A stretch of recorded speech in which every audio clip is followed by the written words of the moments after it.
Assalamualaikum warahmatullahi wabarakatuh. Alhamdulillahirabbil alamin. Assalatu wassalamu ala asrofil anbiya'i wa mursalin wa ala alihi wa sahbihi ajmain. Amma ba'du. Alhamdulillah dan terima kasih kepada sahabat yang dirahmati Allah Subhanahu wa taala yang telah subscribe dan juga like di channel ini.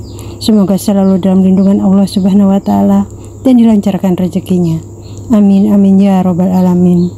Dan jangan lupa tulis sholawat Nabi di kolom komentar sebagai bukti kecintaan dan penghormatan kita kepada junjungan Nabi Muhammad SAW. Semoga di akhirat nanti mendapatkan syafaat dari beliau. Baiklah sahabat yang dirahmati Allah, pada kesempatan kali ini marilah kita renungkan bersama yang mana semua telah dipaparkan dengan begitu epiknya oleh Sultanul Aulia Syekh Abdul Qadir Al-Jailani. Wahai mereka yang menjadikan hamba hawa nafsu, janganlah kamu mengira bahwa diri kamu masuk ke dalam golongan mereka yang menjadi ahli Allah. Kamu telah menghambakan diri kamu kepada hawa nafsu kamu, sedangkan mereka menghambakan diri mereka kepada Allah Subhanahu wa taala. Kamu menghendaki dunia, sedangkan mereka menghendaki akhirat.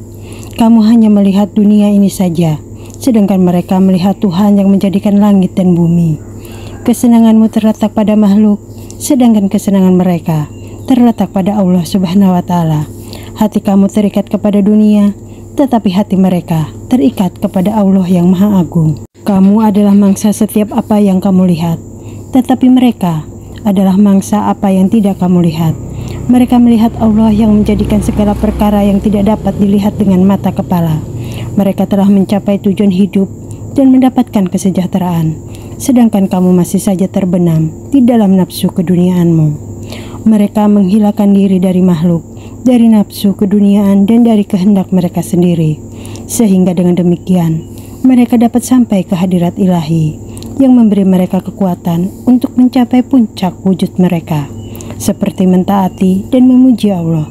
Inilah karunia ilahi yang diberikannya kepada siapa saja yang dikehendakinya. Mereka menjadikan ketaatan kepada Allah dan pujian terhadapnya sebagai kewajiban mereka. Mereka berpegang teguh kepadanya dengan pertolongan yang diberikan kepadanya. Semua ini mereka lakukan tanpa mengalami kesukaran apa-apa. Maka jadilah ketaatan mereka itu sebagai nyawa dan juga santapan mereka.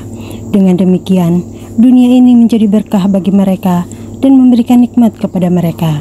Seakan-akan dunia itulah menjadi surga bagi mereka, karena apabila mereka melihat sesuatu, maka sebelum mereka melihatnya, mereka terlebih dahulu melihat perbuatan Allah yang menjadikan segalanya itu.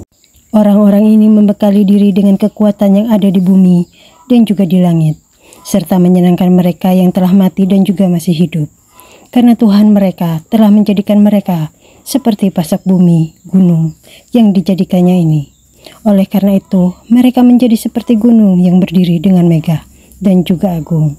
Janganlah kamu mengacau mereka dan jangan pula kamu menghalangi perjalanan mereka, yang ibu bapa dan sanak saudara mereka tidak dapat menyelewengkan mereka dari tujuan mereka. Mereka adalah orang-orang terbaik yang dijadikan Allah di muka bumi ini. Keridhaan dan kesejahteraan dikaruniakan oleh Allah kepada mereka selagi langit dan bumi ini masih ada. Risalah 15, Kekuasaan Sang Penentu. Aku bermimpi seolah-olah aku berada di dalam sebuah tempat seperti sebuah masjid. Di dalam tempat itu terdapat beberapa orang yang sedang mengasingkan diri mereka dari orang ramai. Akan berkata dalam diriku sendiri, jika si fulan itu berada di sini, tentu dia dapat mengatur orang-orang ini dan memberikan pandangan-pandangan yang baik kepada mereka. Aku teringat kepada seorang saleh tertentu. Orang itu datang mengelilingi aku.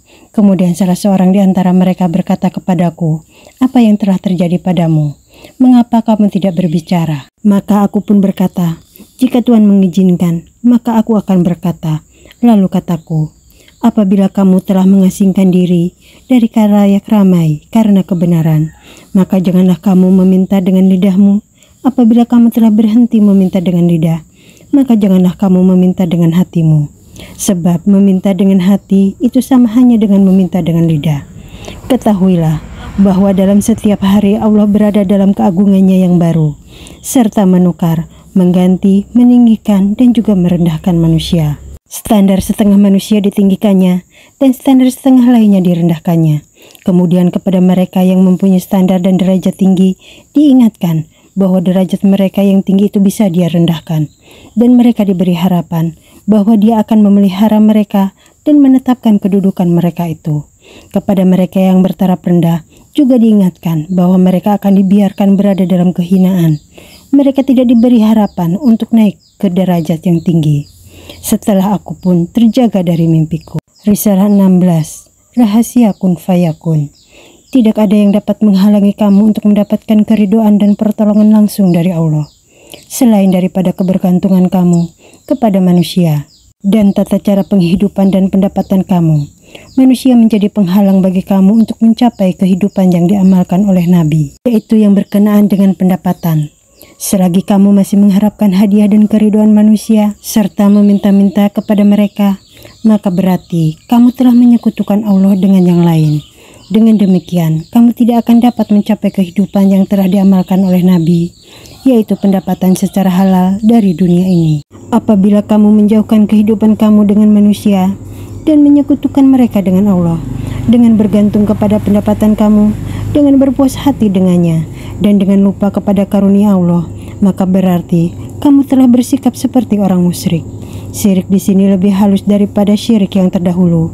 Karenanya, Allah akan menghukum kamu dan menjauhkan kamu dari keridhaannya. Apabila kamu telah keluar dari keadaan semacam ini, membuang syirik jauh-jauh, melepaskan kebergantungan hati kamu kepada pendapatan kamu dan kepada daya dan upaya kamu melihat bahwa Allah lah yang sebenarnya memberi kehidupan itu, menjadikan sebab dan akibat, memberi kekuatan untuk mencari pendapatan, dan memberi kekuatan kepada segala yang baik, dan kamu mengetahui bahwa kehidupan itu berada di tangannya, yang kadang-kadang dibawanya kepada kamu melalui manusia, dengan cara kamu meminta kepada mereka pada masa ujian dan perjuangan, melalui permohonan kamu kepadanya, atau kadang-kadang melalui pemberian manusia, dan atau melalui karunia-Nya yang sedemikian rupa, sehingga kamu tidak melihat sebab dan cara datangnya.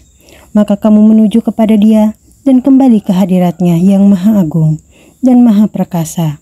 Yang demikian itu jika Dia menyingkapkan tirai yang melindungi kamu dari keridhaan-Nya dan membuka pintu rezeki dengan kehendak-Nya, di dalam keadaan butuh, menyesuaikan dengan keperluanmu ketika itu. Misalnya dokter yang menjadi sahabat bagi pasien, inilah perlindungan dari Dia yang Maha Mulia dan Maha Agung, untuk membersihkan kamu dari kecenderungan kepada yang lain selain Dia. Dengan itu, maka Dia meridhoi kamu. Itu apabila Dia telah mengosongkan hatimu dari setiap tujuan, nafsu dan kehendak, maka Dia akan memenuhi hatimu dengan tujuan dan kehendak-Nya semata-mata.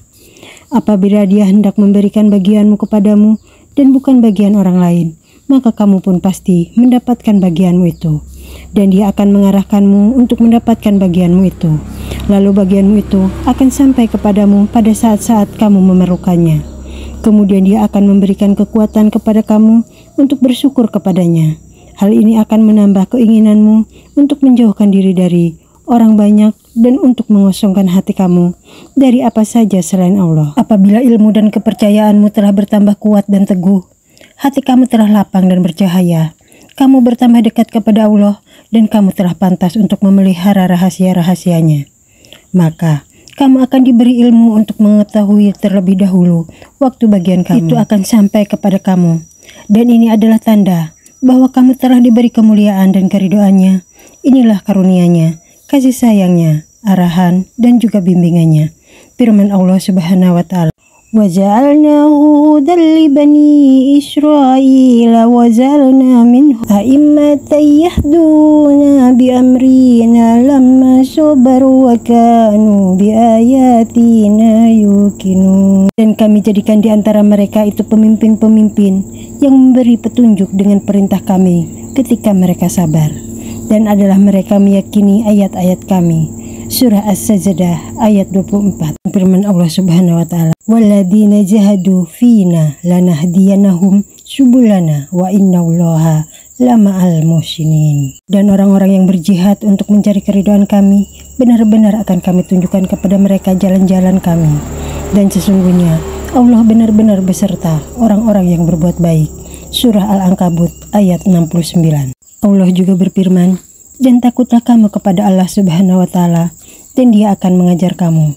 Kemudian akan diberinya kamu kekuatan untuk mengawal alam dengan kebenaran yang terang, yang tidak ada kegelapan di dalamnya, dengan tanda-tanda yang nyata dan terang seperti terangnya matahari, dengan perkataan yang manis, manis yang lebih manis dari segala yang manis, dengan wahyu yang sebenarnya tanpa kegelapan apapun, dan bebas dari nafsu kebinatangan dan dari hasutan setan yang laknat.